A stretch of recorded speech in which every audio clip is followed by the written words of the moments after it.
Assalamualaikum warahmatullahi wabarakatuh. Perkenalkan, nama saya Nur Aulia B dari jurusan Pendidikan Guru Pendidikan Anak Usia Dini kelas B, Fakultas Ilmu Pendidikan Universitas Negeri Makassar. Di sini saya akan menjelaskan tentang pengertian perkembangan dan konsep perkembangan anak. Yang pertama, pengertian perkembangan. Perkembangan adalah suatu perubahan yang menyertai setiap pertumbuhan setiap anak dalam berbagai dimensi, yakni moral, bahasa, kognitif, seni, sosial, motorik, dan bahkan kreativitas. Yang kedua, konsep perkembangan anak menurut para ahli. Yang pertama, naturalisme romantis Rousseau.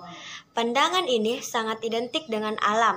Dikatakan bahwa anak berkembang menurut rencana alam. Rousseau percaya bahwa alam sangat menentukan dalam menuntun kehidupan anak. Inti pandangannya merupakan titik mula dari teori kematangan Arnold Gesell. Pandangannya menjadi titik tolak dari pandangan yang menitikberatkan faktor dunia dalam atau faktor keturunan sebagai faktor yang lebih menentukan perkembangan seorang anak.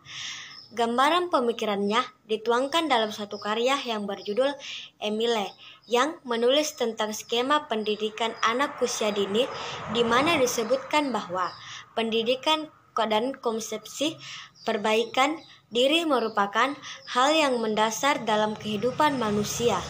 Yang kedua, environmentalisme logik. Aliran ini mengatakan bahwa pertumbuhan dan perkembangan individual lebih dipengaruhi oleh lingkungan atau pengalaman. Salah satu teorinya adalah teori keperilakuan. Ini merupakan kebalikan dari teori kematangan. Apabila menurut teori kematangan menganggap bahwa faktor internal atau keturunan lebih menentukan faktor perkembangan individu, maka menurut teori ini menganggap bahwa sebaliknya, bahwa faktor eksternal ataupun lingkungan lebih menentukan perkembangan individu. Yang ketiga, teori kematangan Gesell. Disebutkan bahwa pertumbuhan dan perkembangan anak sangat dipengaruhi oleh faktor utama. Anak dalam hal ini merupakan produk dari suatu lingkungan. Hanya saja, lebih dari ada hal yang sangat mendasar, yakni yang berasal dari dalam, seperti oksigen dalam tubuh. Hal ini yang disebut sebagai proses menuju maturation atau kematangan. Pertumbuhan dan perkembangan individu lebih ditentukan oleh faktor keturunan, bawaan, atau faktor internal atau endogen. Teori kematangan Gesell ini memandang bahwa perubahan biologis yang terjadi pada diri anak menunjukkan perkembangan yang teratur dan mengikuti tahap-tahap unit dan kecepatan. Yang keempat, sumbangsih Montessori. Materi Montessori dikenal sebagai pemikir yang tidak hanya berteori, namun mendedikasikan diri pada anak di dunia nyata. Dalam pandangannya, anak memiliki kemampuan sendiri untuk belajar sesuai dengan tingkat kematangannya. Selain itu, anak belajar dengan cara yang berbeda dengan orang dewasa. Komponen pikiran Montessori disebut sebagai sensitive periods ataupun masa peka. Pada masa ini, anak-anak akan sangat mudah menguasai tugas-tugas tertentu.